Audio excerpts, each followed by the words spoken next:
Ile-Oluji are direct descendants of Oduduwa. One of the wives to Oduduwa had a set of twins, and at that time it was a taboo for anybody to have a set of twins. So they had to quickly make arrangements to take them to safety, because the Oba Oduduwa so loved the wife and would not dare take any chances or risk of losing the set of twins. And Oduduwa got one of his warriors, the hunters, taking charge of the palace to lead them to safety. And they traveled all the way through Epe down to Ile-Oluji.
Session takes place every 9 days in this palace.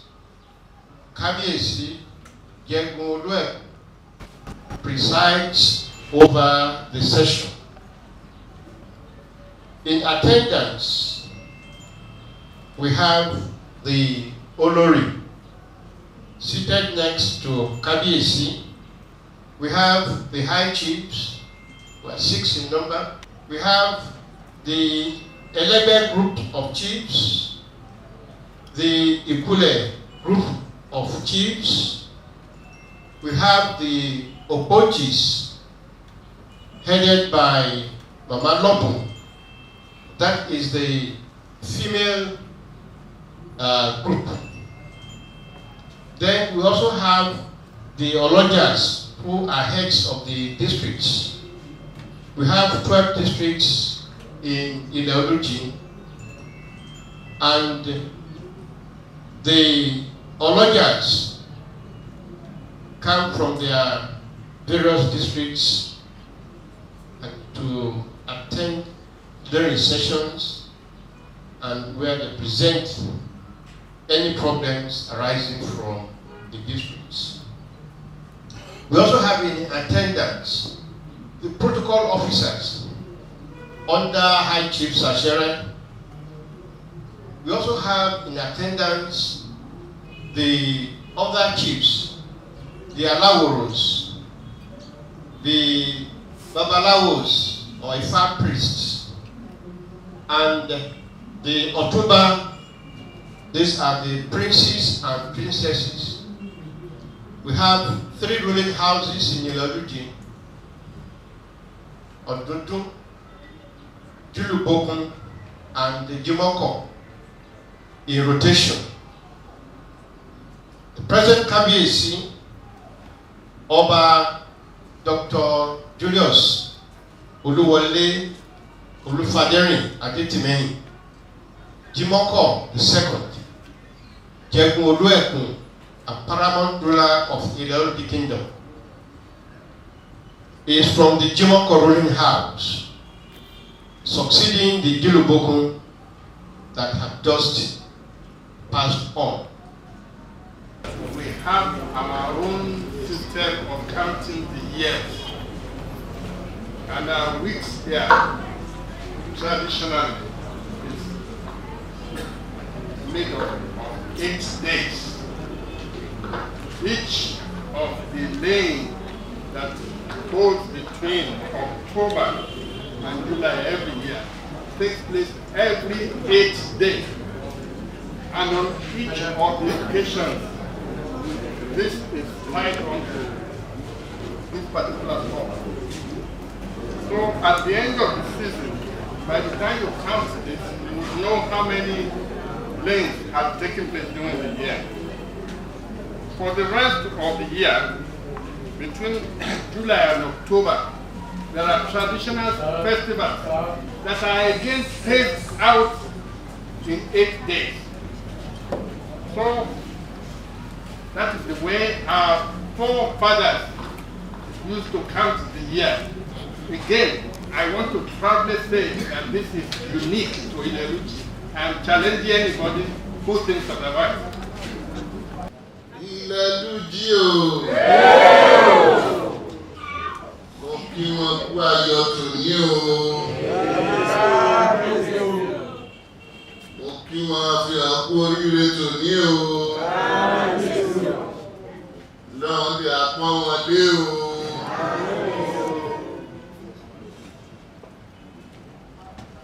Iná mọ́tò iná lè dùn mọ́ ẹ̀dẹ̀ ìdàn bí mo ṣe ké sí wọn ní pàjáwìrì hàn dẹ̀ jẹ́ mi lọ́wọ́n bí àpọ́n wọn dé o. I'd like to greet all my good people of this kingdom from the throne. I salute you all in the name of the Lord Almighty and our forefathers in Ile-Oluji. I feel highly delighted today that at very short notice you got my invitation to assemble high, and precisely within a twinkle of an eye, I've seen this great number of people. I pray the Lord will honor all of you. Amen.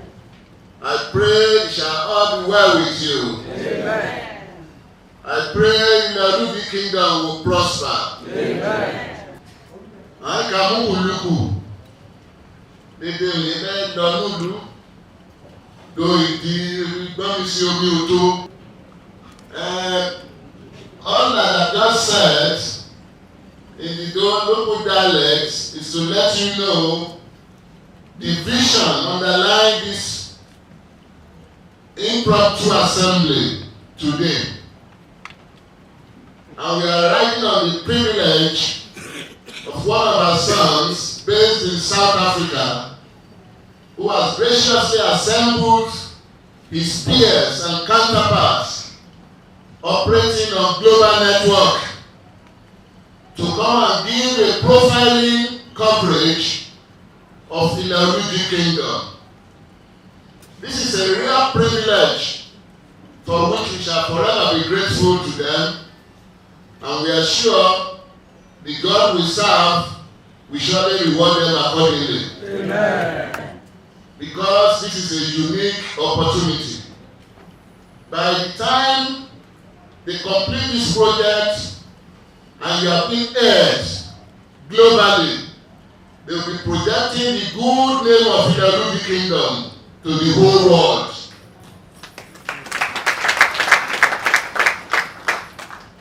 They will be announcing the resources available within the Ile-Oluji Kingdom to the whole world.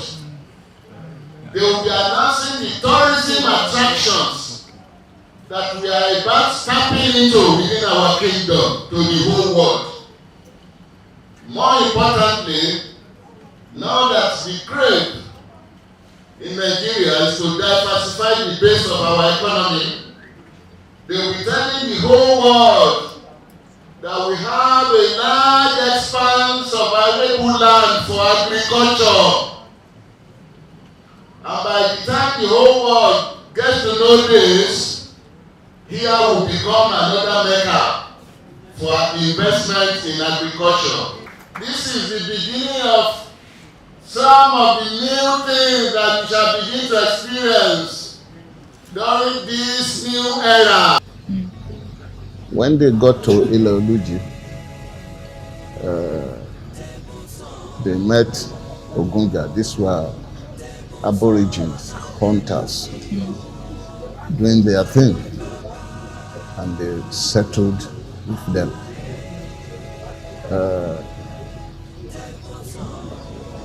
The hunters and the protectors for Oduduwa who accompanied them down had responsibility for looking after this set of twins.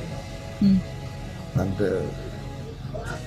Oduduwa will always take time once in a while to come all the way from Ile-Ife, the source, to come and check on the wife and the set of twins. It was one of them that became the first Oba here. The second twin died, and it was not a good news to Oduduwa. And their mother had to return. Or better put, Oduduwa was always coming to console. Yes. And in the process, they made another baby. Any child or baby that follows a set of twins in Yoruba land is called Ido. So they were taking a proper and good care of this Ido. In fact, after a while, they followed the Oduduwa back to Ile-Ife. And they were nursing, looking after. So it was this Ido who grew up within the palace in Ife. That was, she got used to, it's a female baby. Oh, okay. Female child, so to say. So got used to the Oba Kabiesi. But the father was used to sojourning all over, doing his trade, moving around his kingdom. So there was this time, each time the father would venture out, he will enter the palace, put on the regalia. The father? Yes. And will pose on the throne. And most times the chiefs will come round and will, by error or mission or mistake, be taken for Kabiyesi. So when Kabiyesi and the people of the kingdom got to know, could this be real? The father is still alive. How can somebody be taking over the throne? Again, she had to be moved out of. Again, yes. That was what led to the establishment or founding of Ondo. But before then, they were out of astonishment. They were seeing her. This must be a miserable child. In Yoruba, they will say Eshe. Somebody that should be detested. How can you be taking over the reign, the throne of your father, when the father is still alive? So they were saying Eshe Omamayo. Eshe Omamayo. That was how she was moved to Ondo. And now started looking for where to settle. She in fact came back here, but could not settle with the single brother and had to move. And they started looking around for where. That was what took her to Edo, the tree plant of Edo. Okay. And he chose to settle there. and became the first queen. So in Ondo, their first king or queen to be was a female. Yes. And that was how the title of their king came to be Esheoma Oshemawe. Yes, Okay. Esheoma Malele. What a mysterious, Mystery. yes. So we could say, as history put it, that we are brothers. So So here was established way back in 1373. So their own place came much, much later. And in fact, in history, before any king is crowned there, that's what we call the seclusion period. That is a period meant for traditional induction, training, preparation to ascend the throne. Just like in my own case, I went through a 90-day seclusion period. But in our own case, it normally holds in the house of the High Chief Lisa.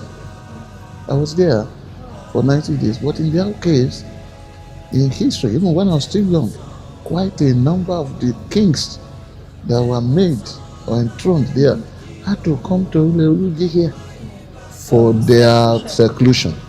Right, thank you so much, Sam. Yeah. So we asked one of the representative of a clan, and he said to us, we asked particularly what makes an indigene of Ile-Oluji, what makes that person stand out, even when you're not within Nigeria.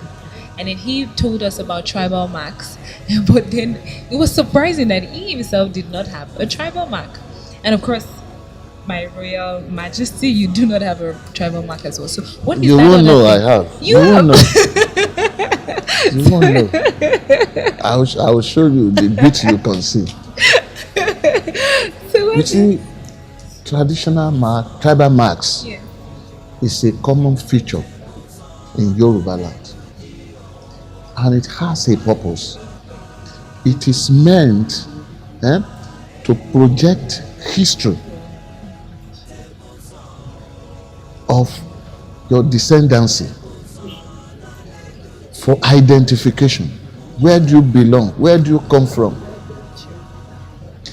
That was the tradition in the olden days. In modern times, modern science, hospital care, whatever, have brought to light the inherent dangers and hazards, infections that could come with tribal marks.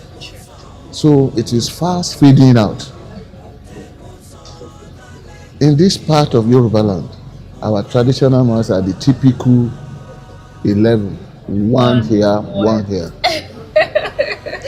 Also, if you look at here, Yes. you see I've some seen tiny, it. I have finally seen it. I've seen it. Not only that, if you are from the royal family and you carry the royal blood, when you are born, right on your stomach, you see marks that are made there. You won't have the privilege of saying that. No, I wouldn't. No, I would not. So, virtually everywhere now, you hardly can find tribal marks, not just in our community or kingdom, everywhere, because of the inherent dangers that could affect the health of people. All right, thank you. And the same goes for circumcision. Yes, true. You know, it has fast faded out. Yes, out. yes. Yeah, thank you so much. So finally, I would love to ask if we heard that Ile-Oluji here, they're known for cocoa production and all of that. So tell us, what other viable thing does Ile-Oluji have in stock to sell to the world? I mean, a lot of people are wondering, what is that thing that Yes, stands yes. Ile-Oluji out? Cocoa used to be the mainstay of Nigerian economy. And we rank, this community rank as one of the leading producers of cocoa. So the 25-story building you find in Ibadan, Oyo State, Yes. the process of cocoa produced from Ile-Oluji, Ondo, Idonre, Owo, and everyone here, made the highest contributions. And at this time, we are trying to reinvent that. You know, our recent experience with the crude oil, Yes. what has become of it? Yes. Everybody has come to accept that we just have to diversify our economic base. Sure. So, apart from cocoa, we have timber. Because here is rainforest and we have forest, thick forest. In fact, reserves around us where we have these export products, these cash products Yes. that can easily turn to money. Yes. And you know, in the northern part of Nigeria, they don't have woods Yes. that can make a timber or wood for housing. So you see trailers coming down. Here. Yes, a lot of timber products here. Apart from that, we have vast land of arable land that could be used for other cash crops like palm kernel for producing palm oil. And remember, in those days, Nigeria was reputable for the production of palm oil from palm products. Even Malaysia, who is the largest world producer of palm oil now, came for the fruit of palm kernel in Nigeria. Yes. So these are some of the things we are trying to reinvent in our kingdom. And our people are great people, noted for hard work, highly resourceful and industrious. And I can tell you, in my tenure, it's one of the highlights of our economic development plan that we must go back to agriculture, encourage people to reinvent the old order, plant more cocoa, more palm kernels, and back to our forest reserves and start planting the thick. You know, it's highly marketable. It is. So we want to reinvent that. This is where we have our hopes. And as the Kabiyesi and paramount ruler in the kingdom, with cooperation of my high chiefs, all of us are going to become big time farmers. So that when we say community people, let's go, everybody will be eager and anxious to come with us. Because there lies the hope and future of Nigeria. Sure. We got to get it right now. Now. Yes, and we are going to be one of the pace setters Yes. amongst all the Nigerian communities. Yes. Thank you so very much. Thank you. So, is there anything you have to say to the indigenes in diaspora? Well, the hopes and enthusiasm of my people are high because they are happy and they are thankful to God with what we have recently achieved in my ascension to the throne. Perhaps you will know I'm the 31st Jegun Ekun, the paramount ruler of Ile-Oluji Kingdom. And it will go down in history. This is the first time that we'll have a peaceful transition, devoid of any rancor, court litigation, violence, or whatever. And in fact, within our local government, Ondo State, and Nigeria entity, I think we are setting a good standard for the rest to emulate. So it's our joy, and they are reassured that this time around, in this new dawn, the best will happen.